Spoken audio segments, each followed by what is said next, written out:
so good to be back in Namibia, and this morning we're heading to the iconic Sandwich Harbour, a breathtaking place where the towering dunes of the Namib Desert meet the Atlantic Ocean. First things first though, before hitting the sand we need to let some air out of the tires. This helps with the traction and makes for a much smoother, easier and safer ride on the shifting dunes. As we start our journey, we spot some very shy flamingos flying across the shallow waters, and it's not long before we come across our first signs of wildlife. Any guesses? Well, spoiler alert, it's these jackals.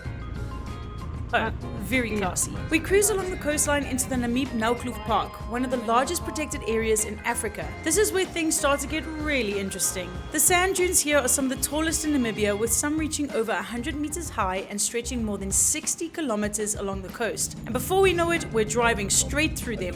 What a thrill. Then we stop to take it all in, walking across these massive dunes and soaking in this epic landscape. In the distance, we spot Sandwich Harbour itself. While it was surveyed as a potential harbour in the 1880s, it was ultimately abandoned because the waters became too shallow for ships. After a quick snack break, we start making our way back to Walvis Bay, but not before spotting this adorable Namib Dune gecko, a tiny desert creature perfectly adapted to life in the sand. And just when we think the adventure's over, we catch a group of pelicans attempting to fish. These birds are hilarious. They will try to catch just about anything. Go look up the videos. We wrap up the day at Walvis Bay salt pans, which supply about 50% of South Africa's salt. Crazy.